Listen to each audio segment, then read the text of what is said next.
Chapitre 6. Dans la forêt.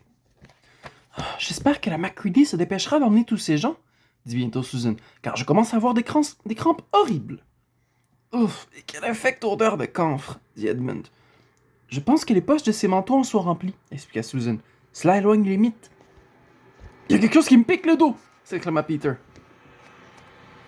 Et vous trouvez pas qu'il fait froid demanda Susan. Maintenant que tu le fais remarquer, oui, je trouve qu'il fait froid, admet Peter. Et humide aussi. Il y a quelque chose de bizarre dans cette armoire. Je suis assis sur quelque chose d'humide, et ça devient de plus en plus humide. Avec peine, il réussit à se remettre sur ses pieds. Sortons d'ici, suggéra Edmund. Ils sont partis. Oh! Oh! Cria soudain Susan. Tout le monde lui demanda ce qu'elle avait. Je suis assise contre un arbre, dit Susan. Et regardez, ça s'éclaircit par là-bas.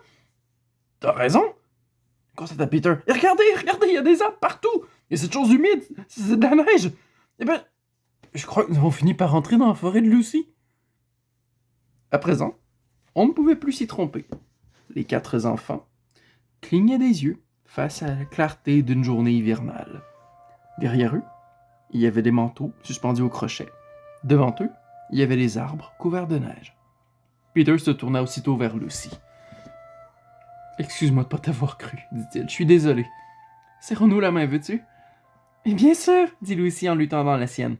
« Et maintenant, qu'allons-nous faire? » demanda Susan. « Ce que nous allons faire, s'écria Peter. Explorer le bois, bien entendu. » dit Susan en tapant du pied. « Il fait très froid.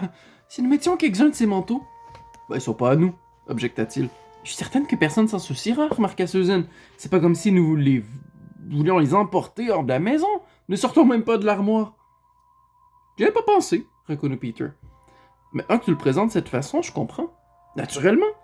Personne peut dire qu'on a volé un manteau tant qu'on le laisse dans l'armoire où on l'a trouvé. Et je crois que ce pays se trouve contenu tout entier dans l'armoire. Les enfants suivirent aussitôt la judicieuse idée de Susan. Les manteaux étaient beaucoup trop grands pour eux. Ils leur descendaient jusqu'aux talons et ressemblaient plus à des robes royales qu'à des manteaux. Mais les frères et sœurs avaient tous bien plus chaud, et chacun trouvait que les autres avaient meilleure allure dans ce nouvel habillement. Et que surtout, ils paraissaient plus en harmonie avec le paysage. « Nous pourrions faire semblant d'être des explorateurs de l'Arctique, suggéra Lucy. « Ça va être suffisamment passionnant comme cela, il n'y aura pas besoin de faire semblant, rétorqua Peter, en se mettant à marcher à la tête des autres, vers le cœur de la forêt. De lourds nuages sombres s'accumulaient au-dessus de leur tête. Il neigerait encore avant la nuit. Au fait, commença Edmund, devrions-nous pas prendre un peu plus à gauche si nous voulons atteindre le réverbère? Il avait complètement oublié qu'il devait feindre de ne jamais avoir été en bois auparavant. À peine eut-il prononcé ces mots qu'il se rendit compte qu'il s'était trahi. Tout le monde s'arrêta. Tout le monde le regarda fixement. Peter siffla. « Ainsi, dit-il, tu étais vraiment là, le jour où Lucy a dit qu'elle t'avait rencontré. Et t'as soutenu qu'elle mentait. » Il y eut un silence de mort. « Eh bien, de toutes les sales bêtes !» s'exclama Peter.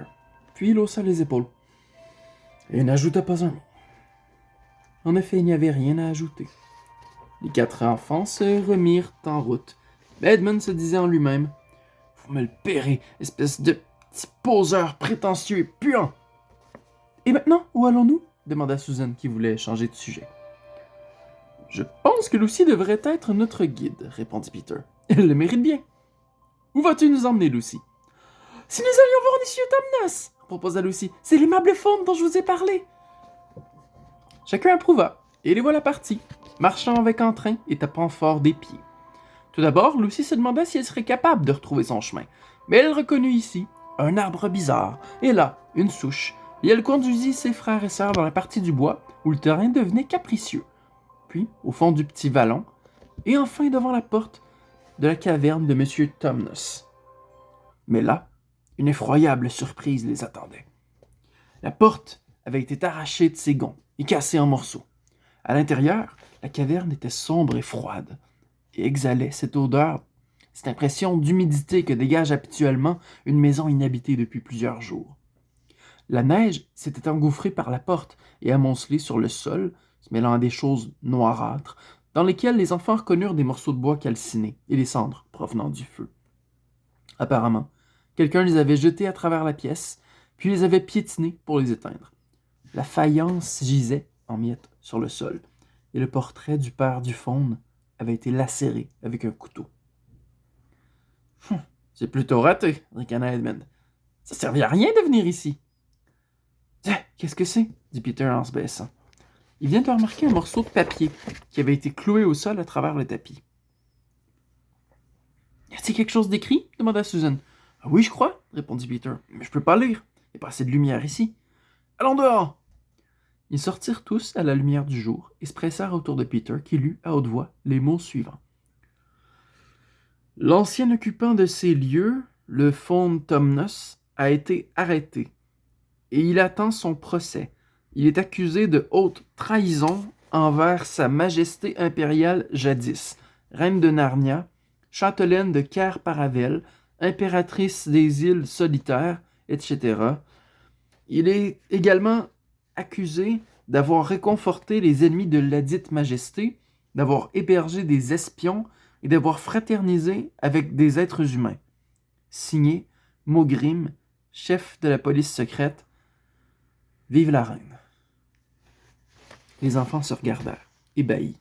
« Je sais pas si je vais aimer cet endroit, » dit Susan.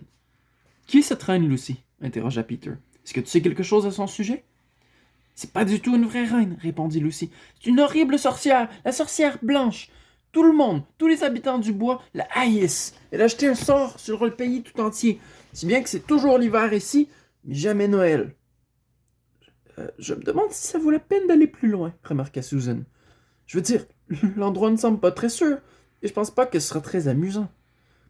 Il fait de plus en plus froid, nous n'avons rien emporté à manger. Si nous rentrions à la maison. »« Mais nous ne pouvons pas, nous ne pouvons pas, protesta Lucy. Ne comprenez-vous pas? Nous ne pouvons pas rentrer à la maison, pas après ce qui s'est passé. C'est uniquement à cause de moi que ce pauvre faune a des ennuis.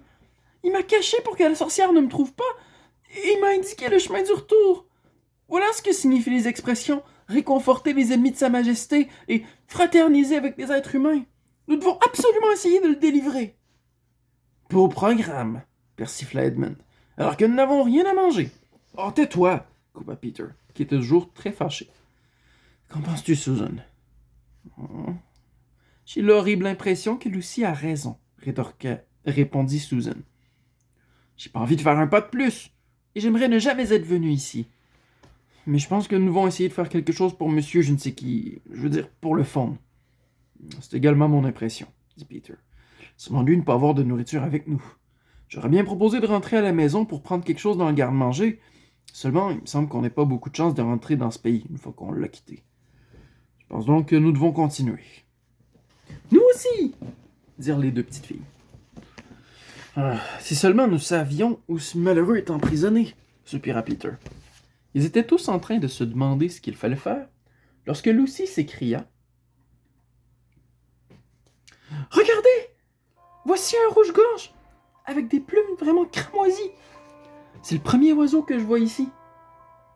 Tiens, je me demande si les oiseaux savent parler à Narnia.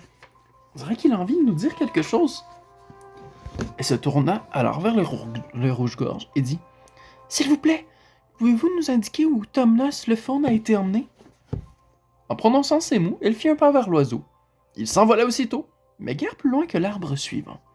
Il s'y percha et regarda les enfants très attentivement, comme s'il comprenait tout ce qu'ils étaient en train de se dire. Sans s'en rendre vraiment compte, les 4 enfants avaient avancé d'un pas ou deux pour se rapprocher de lui. Alors le rouge-gorge s'envola de nouveau vers l'arbre voisin, et de nouveau les regarda avec une extrême attention. Il aurait été impossible de trouver un rouge-gorge avec une collerette plus rouge et des yeux plus brillants. « Vous savez, » observa Lucy, « je crois qu'il veut vraiment que nous le suivions. »« Je pense aussi, » dit Susan. « Et toi, Peter, quel est ton avis? »« Eh bien, nous pouvons essayer de le suivre, » répondit-il. Le rouge-gorge parut comprendre toute l'affaire. Il continua à voler d'arbre en arbre, toujours à quelques mètres devant eux, mais toujours suffisamment près pour qu'ils puissent le suivre aisément. De cette manière, il les conduisit sur un chemin légèrement en pente. Partout où le rouge-gorge se posait, une petite averse de neige tombait de la branche. Bientôt, les nuages se déchirèrent au-dessus de leur tête. Un soleil d'hiver apparut, et la neige autour d'eux brilla d'un éclat éblouissant. Cela faisait une demi-heure environ qu'ils cheminaient ainsi, les deux sœurs ouvrant la marche, lorsque Edmund dit à Peter « Si tu daignes enfin m'entendre, j'ai quelque chose à dire que tu ferais mieux écouter. » « Qu'est-ce que c'est » demanda Peter. « Chut, pas si fort » dit Edmund. « Ça ne sert à rien d'effrayer les filles. Voilà. Comprends-tu ce que nous sommes en train de faire? » « Eh bien quoi » dit Peter. « Nous sommes en train de suivre un guide dont nous ne connaissons rien. Savons-nous seulement à quel camp appartient cet oiseau? Pourquoi ne nous attirerait-il pas dans un piège? Oh, c'est une idée mesquine. Et puis, un rouge-gorge, tu sais. Il y a de bons oiseaux dans toutes les histoires que j'ai lues. Je suis certain qu'un rouge-gorge ne serait pas du mauvais côté. S'il s'agit de cela, quel est le bon côté? Comment savons-nous que les faunes ont raison et que la reine a tort? Oui, je sais, on nous a dit que c'était une sorcière. Mais en fait, nous ne savons rien vraiment, ni des uns ni des autres. Le faune de Soul aussi. Il l'a dit. Mais quelle preuve en avons-nous? Et puis, il y a autre chose aussi. L'un d'entre nous a-t-il la moindre idée du chemin à suivre pour rentrer à la maison? Oh, miséricorde, s'écria Peter. Je n'ai pas pensé à cela. Et aucun espoir de déjeuner par-dessus le marché, ajouta Edmund.